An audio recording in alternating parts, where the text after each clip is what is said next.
Oh, I'm leaving a mark. It's so funny to be sledding barefoot.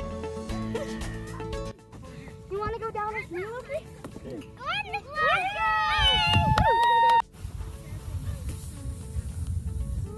Yeah. How do I do this? You just do it however you want. I can fish you. I'm gonna fish you. Is it okay to do this one-handed or not? I don't know. It's okay. I do it without any shoes. Worst what'll happen is I'll break my Thanks for buying sleds. I use land.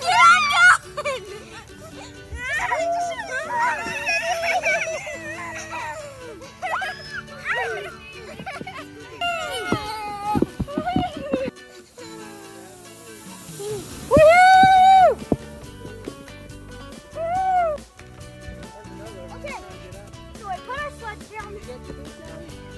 Then we say, ready, set, go. We run onto it. Ready, set, go.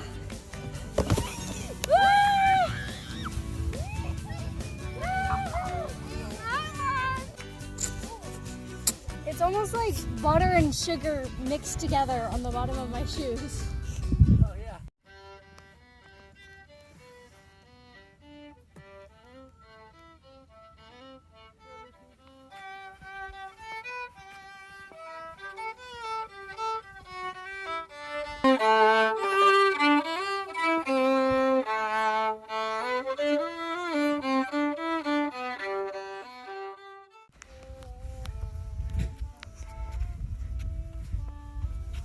Are you going to bring it back to Tim now?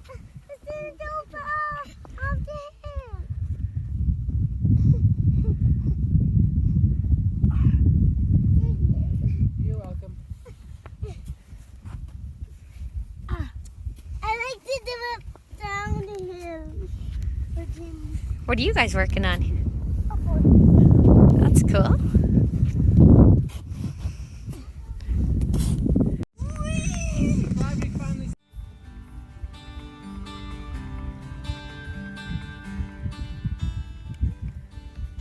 The gypsum we see came from these mountains thousands of years ago and has spent all that time getting smaller and smaller and finer and finer. Yeah, I was born when my wife was born. Well, we really live on the road. North Dakota is where we got home base. We don't have a particular spot even like that, so.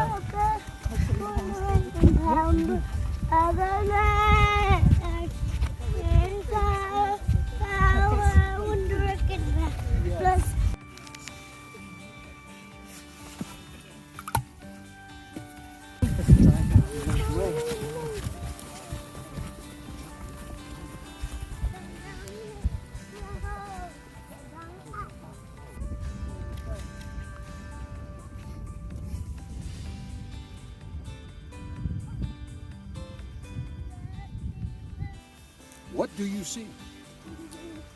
Mountains. Just Sand. scenery. I see a beautiful creation. I believe in a creator. All right, now I'll ask you the flip side. What don't you see? Animals. More signs or? Well, it's a little cold. They're smart enough to be really cold. But right, you can look anywhere you want and find hardly any signs that man has ever been here. Imagine you were standing here, let's say in year 1450. Okay, it's 50 years before Columbus ever got to the Americas. If you were standing here, you could have watched the arrival of the Inde people migrating from the north, or we call them Mescalero Apaches. Right? You would have seen them come to their homeland back there. That tall snow-capped mountain is Sierra Blanca. That's their homeland now. They settled there.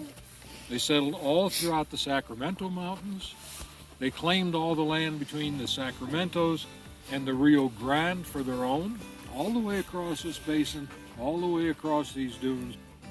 150 years later, you would have witnessed the arrival, as you look to the southwest, of the Spanish, the conquistadors, the explorers, the Spanish colonization of New Mexico. The Spanish came up the Rio Grande Valley, settling villages along the way, and they met the Apache, who didn't really want any new neighbors. And so for 200 years, the Spanish and the Apache were in confrontation. The Spanish called this the land of war. Had you been here in the 1840s, you would have seen the arrival of the American dragoons, the cavalry, we used to call the dragoons. And followed close behind them would have been the Army surveyors trying to find the route for a railroad across to the California goldfields. After that, you'd have seen the arrival of the first Texas cavalry. Guys like John Chisholm, who came over to the Pecos River Valley and established huge ranches after the Civil War and migrated their herds, pushed their cattle herds across to the Rio Grande, to the markets there. You could have listened at any of those times and heard the crack of the mule skinner's whip as he drove his wagons and his stagecoaches across from the settlements in the east to the settlements in the west. Had you been here in the very early 1920s, you'd have seen the very first American tourists. Henry Ford made an automobile that the average American could afford. Until that time, only wealthy people could buy cars. And now the average American could do a thing called a vacation. It wasn't until 1933, the Great Depression, when President Hoover designated this area as White Sands National Monument. So it's the Great Depression. Hoover's on his way out. He signs a paper. This becomes a national monument as a result of all the people in Alamogordo and Las Cruces working to get tourist dollars here. Franklin Roosevelt, the next president, had a number of work programs to get people employed during the Depression. One of those was called the Work Progress Administration. They sent people here to build the buildings you walk through today. 1937, 33 to 38 they were building those things. I brought you up through the dawn of the modern era. We'll finish at the next stop. Any questions so far? Glad to find out what your specialty is. Thank you. I don't know how special it is. How do you like to play in the sand, Tim? How do you like it? Oh, that looks so fun.